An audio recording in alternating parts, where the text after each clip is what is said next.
Something that is very important when you're running, particularly in the summertime, is to stay hydrated. And I'm going to cover some of the points of doing that in this video. Now, staying hydrated while you're running is very important. As you sweat, your blood volume decreases and your blood thickens. And this hampers your body's ability to move oxygen and essential nutrients around your body, and especially to your muscles, which of course is where you need all the nutrients to go when you're running. And this is particularly acute when you're running outdoors during the summer or in hot conditions. So you need to make sure that you get enough fluids on board before you go out for a run. According to the American College of Sports Medicine, you should drink approximately 1 ounce of fluid per every 10 pounds of body weight 4 hours before running.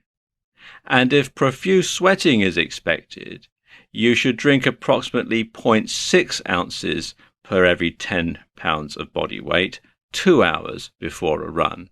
And you should, of course, factor in extra time to go to the bathroom before you run. You also want to monitor how dehydrated you get during a typical run so that you can make sure that on your next run you stay properly hydrated. And the color and volume of your urine after a run is the key. If you're passing a relatively small volume of dark-colored urine, it could be an indication of dehydration, and you should drink more fluids during your run or in the preceding hours. Now, should you carry a water bottle or wear a fluid belt during runs? Well, both have their advantages. A fluid belt means that you have your hands free, but it also means that you're carrying more weight around and they can be uncomfortable. So in some situations, it might be better to just simply have a water bottle that you carry in your hand. Now, what should you put in that bottle?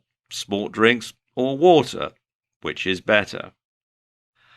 While sports drinks have been around since the 1960s, and Gatorade was invented in 1965 by the medical team for the University of Florida Gators, they didn't really become popular until the 1990s. And sports drinks do have some advantages over water. They contain sodium, which replaces the salts that your body's going to sweat out, and they contain sugars and vitamins to give you energy and endurance. But mostly they contain water, and very expensive water at that. And according to the Mayo Clinic, water is generally the best way to replace lost fluids. But if you're exercising for more than 60 minutes, then you should use a sports drink. And sports drinks can help to maintain your body's electrolyte balance and give you a bit more energy because they contain carbohydrates. Rehydrating after a run is just as important as getting hydrated before you run, perhaps maybe more so.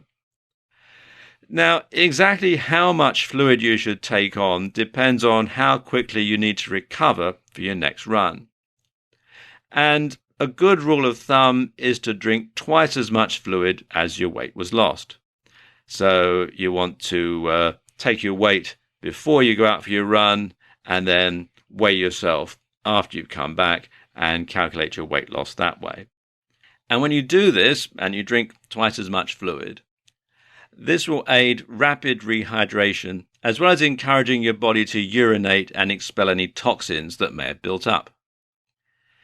And it's better to sip the fluid rather than downing it all in one go, because that's going to go straight into your stomach and you may get sick.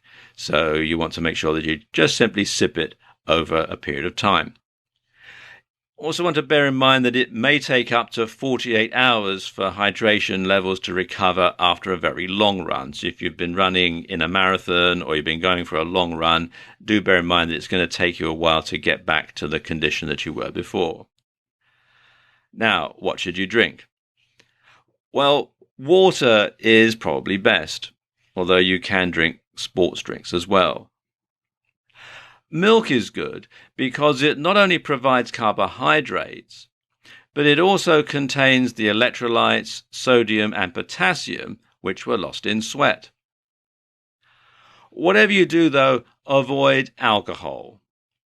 This acts as a diuretic and can actually make you more dehydrated. So give that post-run beer a miss.